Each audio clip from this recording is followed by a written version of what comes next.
இதயத்தை வந்து நம்ம பலமா வச்சுக்கணும்னா பிபி கொலஸ்ட்ரால் எந்த லெவல்ல நமக்கு இருக்கு அதை கவனத்துல வச்சுட்டு இதயத்துக்கான மருந்துகள் எடுக்கலாம்.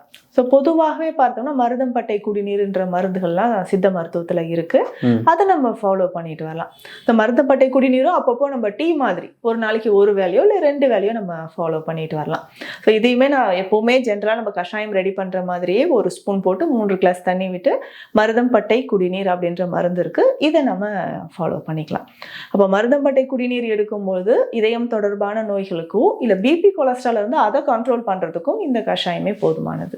சரி மேம். ஏற்கனவே இதயம் தொடர்பான பிரச்சனையை சந்தித்து ஆன்ஜியோ பண்ணி ஸ்டென்ட் வச்சிருக்கிறாங்க, அந்த மாதிரி பிரச்சனைகள் இருக்கக்கூடியவங்க இந்த மூலிகைகளில் சித்த மருத்துவத்தில் இருக்கக்கூடிய மூலிகைகள் ஏதாவது எடுத்தால் அவங்களுக்கு உபயோகமாக இருக்குமா?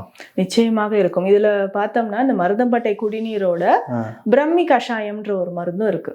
ஓகே. பிரம்மி கஷாயம் எதற்காக அப்படின்னு பார்த்தோம்னா நம்ம இதயத்தை தொடர்பான நோய்களுக்கும் இல்லை கொலஸ்ட்ரால் அங்கங்கே நமக்கு வந்து பிளாக்கேஜ் இருக்குன்னா அதை எடுக்கணும். ஸோ அதை வந்து பிரம்மி கஷாயம் எடுத்துக்கலாம். கிராம்பு சூரணம் இருக்கு. கிராம்பு சூரணம் எக்ஸலண்ட் மெடிசன் சொல்லலாம். எதற்குன்னா இந்த கொலஸ்ட்ரால் லெவலை குறைக்கிறதுக்கும் சரி, இதயம் பலமாக இருக்கிறதுக்கும் சரி, மூட்டுக்கள்ல இருக்கக்கூடிய வலிகளை குறைக்கவும் நமக்கு கிராம்பு சூரணம் பயன்படுது. ஸோ அதை வந்து நம்ம தொடர்ந்து ஃபாலோ பண்ணிக்கிட்டே வந்தோம்னா நிச்சயமாக அந்த இதய தசைகள் பலப்படுத்தும், அதிகமான படபடப்பு வர்றது, ஸோ இது எல்லாமே ஒரு கான்ஃபிடென்ட் இல்லாமல் இருக்கும்.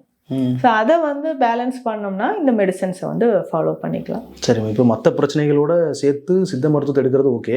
ஆனால் அது ஹார்ட்டுங்கிறது ரொம்ப சென்சிட்டிவான ஒரு மேஜரான பிரச்சனை இருக்கக்கூடிய இடம் இல்லையா? இதயம் தொடர்பான பிரச்சனைகள் இருக்கிறவங்க அதற்கான மருந்துகள் சாப்பிட்டுட்டு இருக்கிறவங்களும் சித்த மருந்துகள் சேர்த்து எடுக்கலாமா? அதனோட சேர்த்து தான் எடுக்கணும். ஒன்றும் பிரச்சனை இல்லை, எதுவும் இல்லை. இப்போ பிபிக்கான மெடிசன்ஸோ கொலஸ்ட்ரால்கான மெடிசன்ஸோ ஹார்ட் ரிலேட்டடாக ஆல்ரெடி ஸ்டண்ட்லாம் வச்சவங்க மெடிசன் சாப்பிட்டுட்டு தான் இருக்கணும், பிளட் தின்னர்லாம் எடுக்கணும். ஸோ அதனோட சேர்த்து அந்த மெடிசன்ஸ் எடுத்து ஒரு 15-20 நிமிடங்கள் கழித்து சித்த மருந்துகளை எடுக்கலாம்.